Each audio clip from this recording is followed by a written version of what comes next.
Ô, gente, esse é o cenário que nos encontramos em relação à preparação da estratégia de seleção dos parafusos das juntas A e B. Essa é a última aula do passo 8 e eu quero determinar com vocês a constante de junta C e aí definir os coeficientes de segurança mínimos para cada critério de falha. Então, vamos para cima. O primeiro parâmetro que eu quero calcular com vocês é a constante de junta C.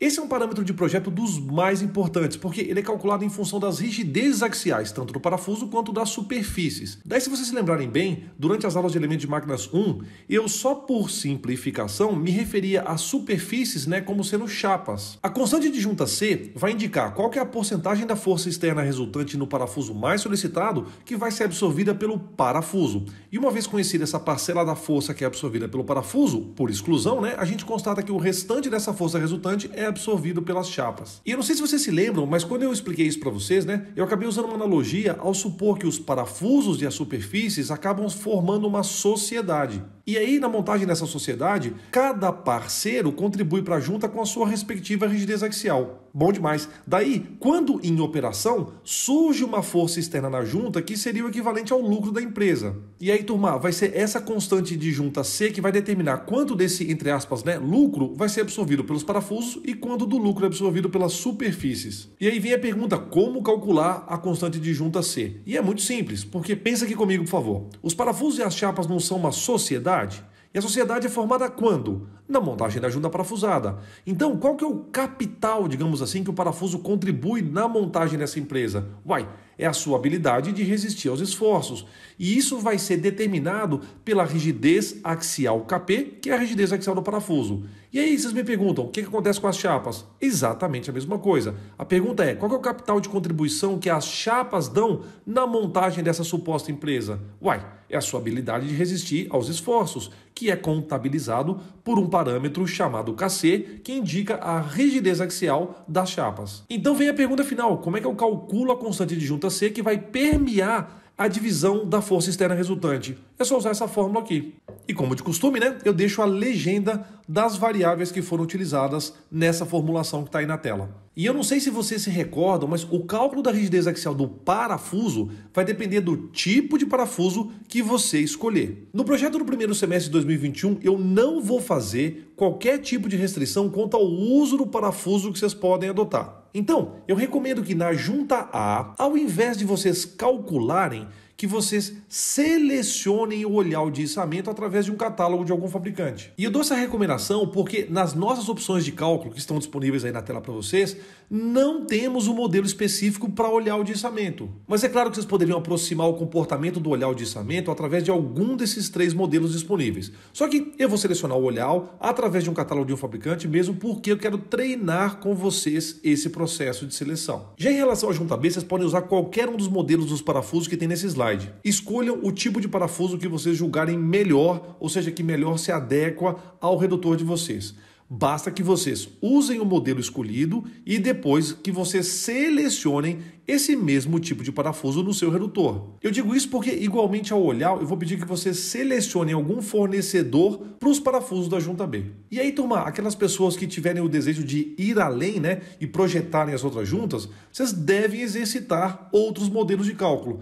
Eu digo isso porque, por exemplo, no parafuso da junta B, você pode utilizar um desses tipos. Daí, vamos supor que você escolha uma junta C qualquer, minha recomendação seria, utilize outro tipo de parafuso, só para que você possa treinar a aplicação do modelo de cálculo. Minha recomendação é essa, porque eu acho que seria legal que vocês tenham mais chance de treinar os modelos de cálculos que a gente estudou anteriormente. E aí eu imagino que alguém possa dizer que isso ia tomar muito tempo, mas eu discordo, porque na verdade vocês já têm as planilhas de cálculo que foram feitas na ocasião que vocês cursaram o elemento de máquinas 1. Então, tanto para o modelo de parafuso com cabeça sextavada inteiramente roscado, ou parafuso com cabeça sextavada parcialmente roscado, ou parafuso prisioneiro para furo passante, vocês já têm as planilhas disponíveis. E dessa forma seria bem rapidinho, vocês usarem ou o modelo 1, ou 2, ou 3 em cada uma das juntas que vocês optarem. E aí no curso de parafuso de fixação, eu apresentei para vocês 3 modelos diferentes para que a gente possa calcular a rigidez axial das chapas KC. São eles: o cálculo da rigidez axial das chapas KC através do cone de influência, que é um método apresentado no livro do Shigley. o cálculo do KC feito através da VDI 2230, que foi publicada em 1977, e o cálculo da rigidez axial das chapas feito através de um artigo que foi publicado em 1991,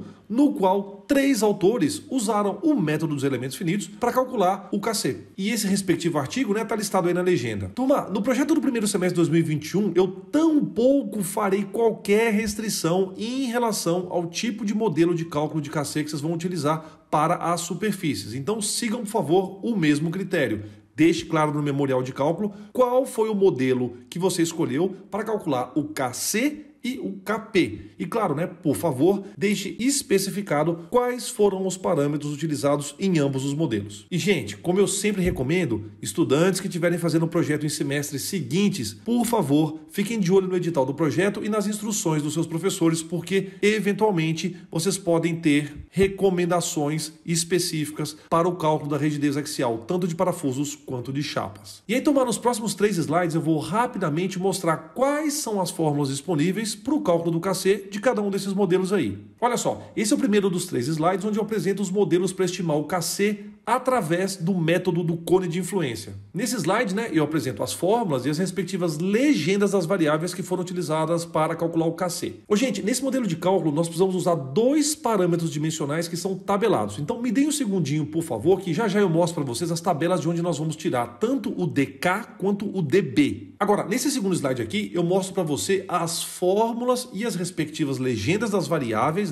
que são utilizados na estimativa do KC através do método estipulado da norma VDI 2230, que foi publicada em 1977. Igualmente, para vocês usarem esse método, vocês também vão precisar dos valores de DB e de DK. Por isso, aguardem, por favor, que eu já mostro essas tabelas. Agora, nesse caso, de vocês optarem por calcular o KC através da VDI 2230, que foi publicada em 1977, vocês vão precisar estimar o DA. E aí fica em função dos parâmetros que vocês optarem por adotar, tá legal? E finalmente, esse aqui é o terceiro slide no qual eu mostro as fórmulas para calcular o KC através do método dos elementos finitos. Tal qual eu fiz nos outros slides, nesse slide aqui eu também apresentei a legenda das variáveis. Agora, só para evitar que vocês tenham que ficar consultando o material de elementos de máquina Zoom, eu vou mostrar uma série de 5 slides. Nesses 5 slides, eu vou mostrar as principais tabelas de parafusos e os respectivos acessórios de fixação. Bom demais. Nesse primeiro slide constam as dimensões normalizadas de parafusos retos totalmente enroscados. Observem, por favor, que as respectivas normas estão citadas no título da tabela. Eu também chamo a atenção de vocês porque aqui a tabela está dividida ao meio, ou seja, na parte esquerda da tabela nós temos as dimensões normalizadas de fixadores que têm passo normal. Em contraposição, na porção da direita, os parafusos que têm passo fino estão tabelados. Nesse segundo slide, eu mostro a tabela de dimensões normalizadas para furos de passagem DB. Os furos de passagem são tabelados para os parafusos métricos que têm rosca total ou rosca parcial. Então, essa tabela aqui serve para os dois. Mesmo que tenha um desenho aí de um parafuso só com rosca parcial, os diâmetros dos furos de passagem também valem para os parafusos que são inteiramente roscados. Aqui no terceiro slide, eu apresento as dimensões normalizadas de furos chamados de furos cegos. Esses furos são aqueles furos que não permitem que alguém, por exemplo, se tentar fazer uma visualização através dele, consiga fazer isso, E essa impossibilidade acontece porque esses furos não são passantes. E aí, esse slide é mais para mostrar para vocês algumas recomendações de projeto, caso alguém deseje selecionar as dimensões de todos os furos das juntas que são utilizadas no projeto desse semestre. Nesse penúltimo slide, ou seja, é o quarto slide, eu apresento uma tabela que contém as dimensões parametrizadas dos 3 elementos de fixação que a gente vai utilizar nos nossos projetos, que são as porcas, arruelas e parafusos. E aí, turma, observem, por favor, que as dimensões principais desses elementos são dadas em função, ou seja, parametrizadas em função do diâmetro nominal dos parafusos. E aí, essas dimensões parametrizadas servem para que a gente possa estimar a dimensão real desses componentes. Por quê? Para especificar os elementos de fixação, a gente vai precisar calcular a rigidez axial da junta, não é verdade? E aí, eu só consigo fazer isso se eu conhecer as dimensões principais dos elementos. Mas, para eu saber as dimensões principais dos elementos, eu preciso especificar os parafusos. Então, a gente entra num loop infinito. Por isso que essas estimativas de dimensões parametrizadas são muito úteis, principalmente no caso de projetos. E acreditem em mim, já vocês vão perceber essa utilidade. Agora, esse é o quinto e último slide dessa apresentação de tabelas, Então, nesse slide aqui, eu estou mostrando para vocês 2 tabelas tabelas que contêm as forças de ensaio com as quais os parafusos têm que ser testados. E quando eu falo testados, eu estou me referindo ao ensaio de tração. Essas tabelas vão nos ajudar na questão do critério de falha da montagem dos parafusos, porque vocês se lembram que na aula passada eu defini uma relação A entre a força de aperto e a força de ensaio? Então, essas tabelas vão ser úteis para que a gente possa justamente obter a força de ensaio em função do diâmetro e da classe de resistência do parafuso. E observem, por favor, que é muito fácil de vocês constatarem que a força de ensaio, além de ser uma função do diâmetro nominal do parafuso e da classe de resistência do mesmo, o passo também influencia. Eu digo isso porque eu tenho a tabela da esquerda para parafusos com passo normal e a tabela da direita para parafusos com passo fino. Beleza? Então essa foi uma revisão relâmpago de parafusos de fixação. E aí, qualquer consulta que vocês precisarem fazer, por favor, voltem no slide que lhes interessa, deem um pause no vídeo e aí vocês façam a devida consulta. Então eu retornei aqui para o slide inicial da aula. Vocês percebem que durante a revisão que foi feita, que para eu calcular a constante de junta C, eu vou precisar da dimensão dos elementos? E isso vai implicar numa implementação numérica mais chatinha, porque aqui dentro da variável C, nós teremos o diâmetro do parafuso como uma incógnita. Agora, observem, por favor, que é perfeitamente possível fazer essa implementação numérica, desde que você parametrize os cálculos em função do diâmetro nominal do parafuso. Daí, você, ao usar um solver, vai ficar bem tranquilo para fazer essa determinação. Então, eu recomendo que quem tiver acesso ao IIS ou softwares similares, que vocês sigam esse caminho, porque vai ser muito interessante. E eu digo isso porque a área do parafuso AS é uma função de D2 e D3. Por sua vez, o D2 e também o D3 são funções do diâmetro nominal do parafuso.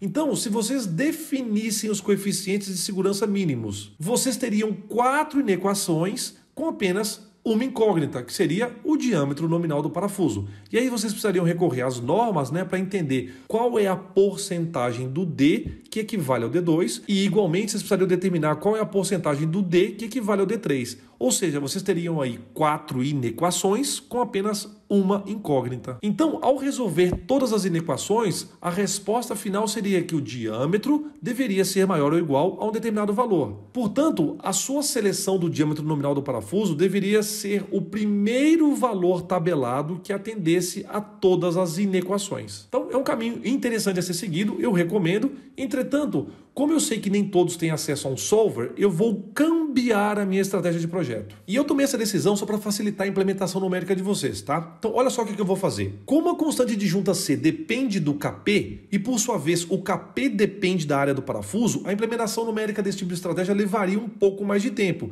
Então, agora eu vou escolher um parafuso, eu vou supor as dimensões das chapas e vou calcular o C. Dessa forma, eu vou conseguir verificar se os parafusos que eu escolhi atendem os coeficientes de segurança mínimos que foram pré-determinados. Entenderam a minha estratagema? E aí a incógnita das minhas inequações que representam os critérios de falha será o coeficiente de segurança. No próximo slide eu vou ilustrar isso melhor para vocês. Olha só. Tá aqui a nova situação. Eu deixei em vermelho as novas incógnitas. E aí no momento que eu defini o parafuso, todas as variáveis relacionadas à dimensão do parafuso passarão a ser conhecidas. Quer ver? Deixa eu te mostrar isso melhor. Do critério de resistência mecânica na montagem, eu tenho o AS, o D e o D3. Ainda nesse critério, como eu conheço o diâmetro e a classe de resistência do parafuso, assim como o seu passo, a força de ensaio passa a ser conhecida. De tal maneira que a única incógnita se torna o coeficiente de segurança do aperto, ou NAP. Agora, eu vou analisar os 3 critérios de falha da operação.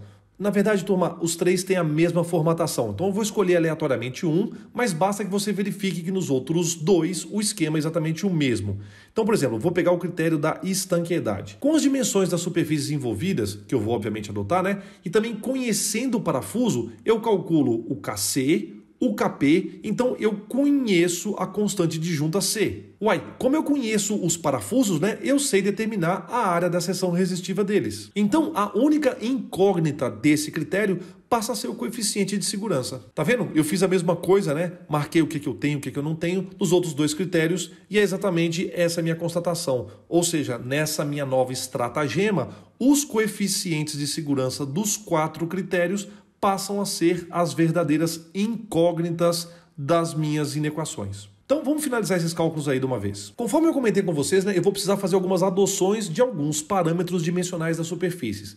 Como a junta A e B dependem da espessura da carcaça do redutor, eu vou adotar que a carcaça do meu redutor vai ser de ferro fundido e com a espessura de 10 milímetros. E aí, no caso do projeto de vocês, fiquem por favor à vontade de fazer a adoção do valor da espessura das chapas. Basta que vocês especifiquem esse valor no memorial de cálculo de tal maneira que a gente consiga identificar o valor adotado para representar a espessura da carcaça durante o processo de correção do projeto, né? E aí, uma outra sugestão que aumentaria o conhecimento técnico de vocês é que, para balizar essa adoção, que vocês pesquisem catálogos de fabricantes de redutores que tenham o mesmo porte do seu. E aí, turma, durante essa pesquisa, eu também sugiro que vocês façam uma análise comparativa das dimensões do redutor do fabricante, né? Para que vocês possam identificar qual que é a espessura utilizada para confeccionar a carcaça do mesmo. E vocês vão com certeza se beneficiar desse tipo de pesquisa, mesmo porque vocês já devem ter feito algo similar para que vocês pudessem especificar o lubrificante. Então vamos dar início à primeira parte da aula que trata da seleção do olhar de içamento da junta A. Como no nosso modelo de cálculo eu não tenho fórmulas para especificar a rigidez KP do olhar, eu vou recomendar que vocês selecionem o olhar através de um catálogo de fabricante. Normalmente os olhares de içamento são referenciados na norma DIN 580 que foi publicada em 2018.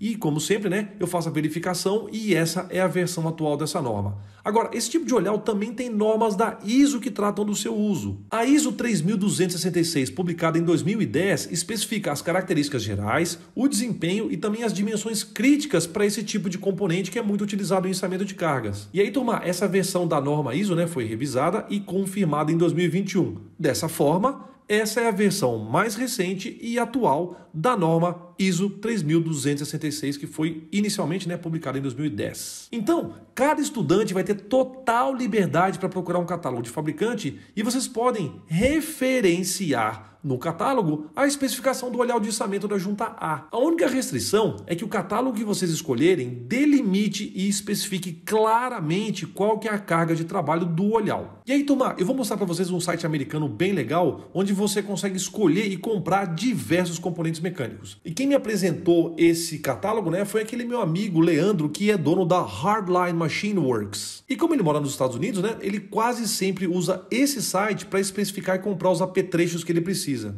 Fiquem tranquilos que depois eu vou deixar o link do Instagram da empresa dele, né? Para que vocês possam ver alguns trabalhos que ele já fez. E eu também vou deixar o link desse site que eu vou utilizar para fazer a seleção tanto do olhar da junta A quanto dos parafusos da junta B. Ô, gente, esse site aqui é chique demais porque ele tem muitos componentes mecânicos que estão disponíveis para consulta. E outra coisa, né? Além dele ajudar na seleção, especificação, ele pode te prover uma noção de preço, permite a obtenção de modelos 3D, mas o site também tem uma utilidade interessante adicional porque se você quiser saber qual que é o termo em inglês para uma determinada peça, basta que você faça uma pesquisa, né? Encontre essa tal peça aqui e aí você vai descobrir qual que é o termo utilizado. E aí, quando eu entro nesse site, né, já dá vontade de comprar algum equipamento, né? E que papo é esse, né, de comprar roupa, né? O negócio é comprar EPI, turma. Jaleco de proteção, óculos de segurança, botina, máscara full face. Esse site aqui é doido demais. Depois vocês exploram com calma, porque com certeza vocês vão encontrar aqui alguma boa escolha, né, para Dia das Mães, Dia dos Pais, amigo secreto de fim de ano.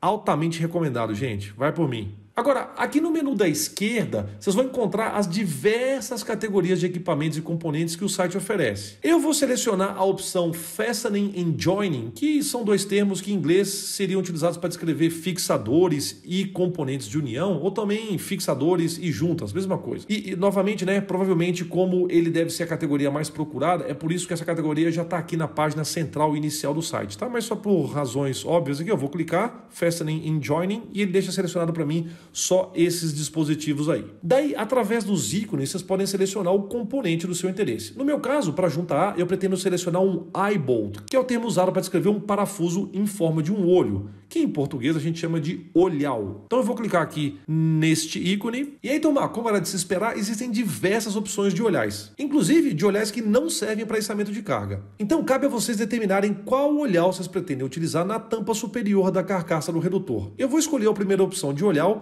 que é Eye Bolts for Lifting. Daí, o site mantém esse padrão de oferecer parâmetros na região da esquerda da página. E você pode fazer uso desses parâmetros como se fosse um filtro, né? Então, a primeira coisa que eu vou fazer é selecionar o sistema métrico de medição aqui no menu da esquerda para que possa facilitar o nosso entendimento. Daí, o site nos oferece algumas opções interessantes como o diâmetro nominal do parafuso, o formato do corpo, o material do componente, o comprimento do parafuso, aí eu vou descer um pouquinho mais aqui só para vocês poderem ter uma noção mais completa, né? Daí tem a especificação se o parafuso é ou não inteiramente roscado. Aí vem a apresentação da capacidade de carga vertical, depois a aplicação, depois se há ou não movimento no olhal, depois o diâmetro do olhal. Aí vou abaixar mais um pouquinho aqui para mostrar as outras opções, né, que o site nos oferece. Daí aparece o comprimento do trecho roscado, porque o parafuso pode não ser inteiramente roscado, o estilo do olhal, o comprimento total. Depois aqui embaixo tem o passo da rosca. Depois a gente tem o formato da seção transversal do olhal,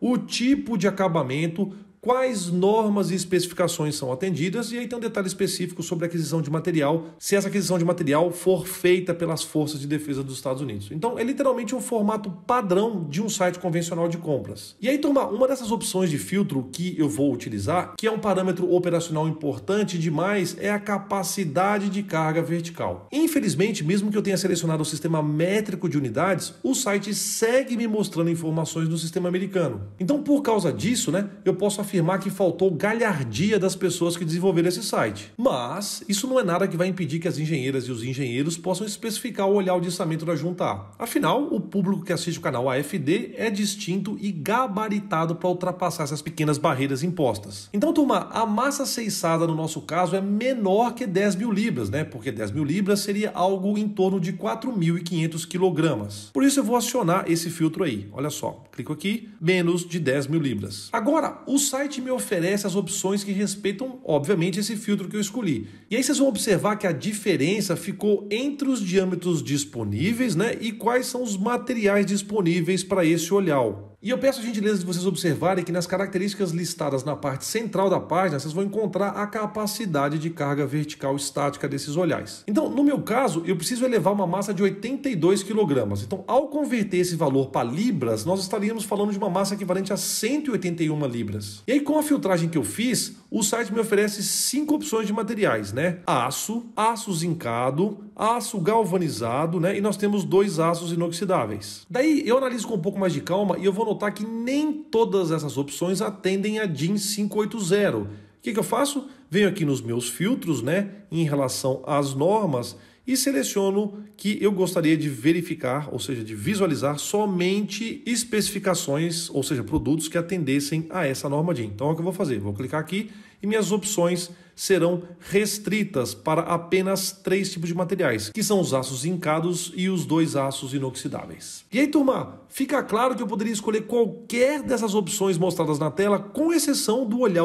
M6 do aço que é zincado. Eu digo isso porque a carga de serviço desse aço seria menor do que 181 libras. Ou seja, literalmente eu tenho agora N-1 opções de escolha. E aí, para fazer a minha seleção, eu vou adotar o critério de preço. Ou seja, dentre todas as opções, eu vou escolher a que me atende em termos de capacidade vertical de carga, que me atende em relação à norma DIN e também que tenha o menor preço. Por isso, eu vou escolher a segunda opção aqui, que é o M8 do aço zincado. Olha só. Então, para fazer essa opção, eu vou subir aqui um pouquinho, vou clicar no parafuso M8, né?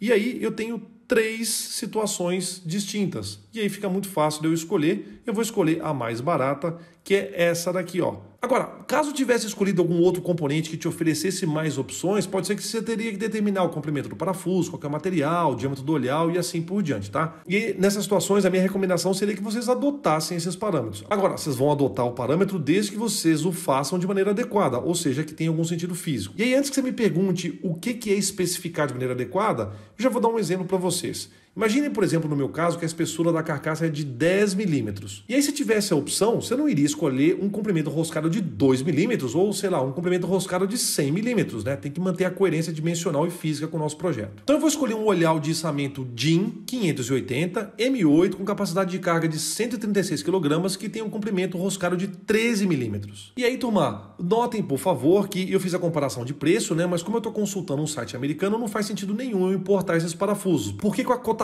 do dólar, né, o olhar vai ficar mais caro que o motor, que o redutor e até mesmo que o valor da carga que o elevador vai erguer, tudo somado. E aí, turma, para te ajudar, basta que você peça cordialmente para que o site gere um PDF 2D ou qualquer uma dessas outras opções que estão disponíveis aqui para vocês, tá? Então eu vou gerar um PDF 2D para que eu possa especificar o meu parafuso. Então tá aí a especificação do olhar de içamento da junta A. A gente até poderia falar em coeficiente de segurança, né, ao dividir a capacidade de carga vertical, que é de 136 kg, por 82 kg. Isso resultaria num coeficiente de segurança mínimo de 1,6. E aí eu usei o termo coeficiente de segurança mínimo, né, porque dentro da capacidade de carga vertical do próprio fabricante já tem um coeficiente de segurança embutido. E é por isso que eu posso afirmar que o coeficiente de segurança mínimo do olhar é de 1,6. Agora, vocês podem perfeitamente consultar outros fabricantes nacionais, por exemplo, não teria o menor problema. Então, bom demais! Agora que a junta A está especificada, está na hora da gente partir para a junta B. Só que eu vou fazer a especificação da junta B na próxima videoaula. Eu só quero chamar a atenção de vocês de um detalhe interessante. Vocês perceberam que uma rosca M8 foi capaz de suportar os 804,42 newtons? Agora, vocês já prestaram atenção que na junta B nós temos 10 parafusos? E outro ponto importante, né? A junta B está solicitada a uma carga inferior aos 804,42 newtons. Então, logo de cara, se eu falasse para vocês que na junta B eu iria utilizar parafusos M8, com certeza eles já dariam conta de suportar essa carga. Mas aí, para você acompanhar a especificação dos parafusos da junta B, você precisa assistir a próxima aula.